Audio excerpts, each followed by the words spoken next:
Halo sahabat muda Katolik, perkenalkan nama saya Florida Emerkolo, semester 4A, Sekolah Tinggi Pastoral Santo Petrus, Keuskupan Atambua.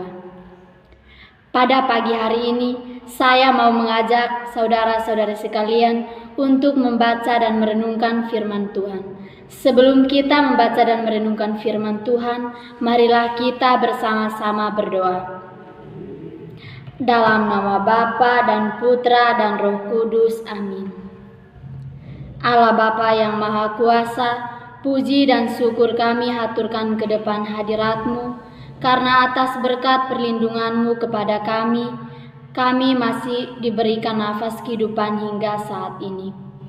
Pada kesempatan ini ya Bapa, kami ingin membaca dan merenungkan firman-Mu.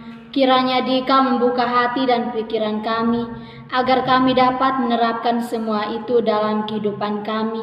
Demi Yesus Kristus, Tuhan dan pengantara kami, yang hidup dan berkuasa, kini dan sepanjang masa. Amin.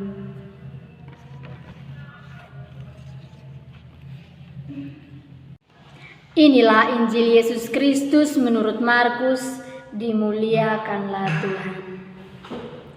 Yesus memberi makan 5.000 orang. Kemudian rasul-rasul itu kembali berkumpul dengan Yesus dan memberitahukan kepadanya semua yang mereka kerjakan dan ajarkan.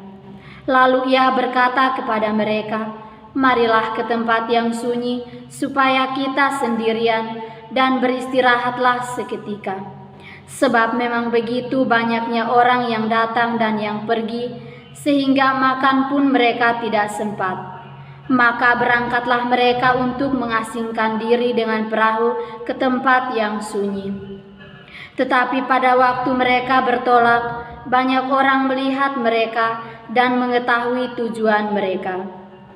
Dengan mengambil jalan darat, segeralah datang orang dari semua kota ke tempat itu, sehingga mendahului mereka.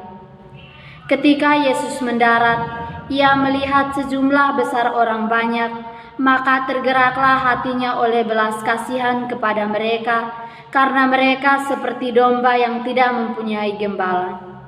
Lalu mulailah ia mengajarkan banyak hal kepada mereka. Demikianlah sabda Tuhan, terpujilah Kristus. Bapak, Ibu, saudara-saudari yang terkasih dalam Kristus Tuhan. Bacaan Injil hari ini menceritakan kepada kita sekalian tentang rasul-rasul yang datang menghampiri dan berkumpul bersama-sama dengan Yesus, sebab mereka sudah mengerjakan dan yang sudah diajarkan. Setelah mereka berjumpa dengan Yesus, lalu Yesus mengajak mereka untuk pergi dan mencari tempat di mana jauh dari keramaian, agar rasul-rasul tersebut bisa merasakan suatu kelegaan dari dalam diri mereka masing-masing. Beberapa menit kemudian, selepas dari rasa capek mereka pun lalu pergi dan mengasingkan diri mereka. Namun saat perjalanan mereka, tiba-tiba saja Yesus melihat ada sejumlah orang yang kelihatan, yaitu seperti domba yang tidak memiliki gembala. Bapak, Ibu, saudara-saudari yang terkasih, sama seperti kita, jika tidak memiliki tujuan hidup, maka percuma kita mengikuti semua proses yang ada dan pada akhirnya tidak akan ada tujuan yang tepat.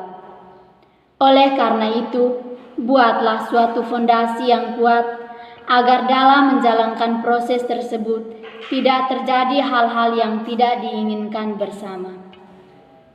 Datanglah kepada Dia, maka kamu akan mendapatkan apa yang kamu inginkan. Semoga. Sebelum kita menutup permenungan kita pada hari ini, marilah kita berdoa. Allah Bapa, sumber pengharapan, Engkau telah mengikat perjanjian dengan semua orang melalui Yesus yang terurapi. Semoga kami selalu berpegang teguh pada Dia dan berkembang menjadi umat yang patuh setia.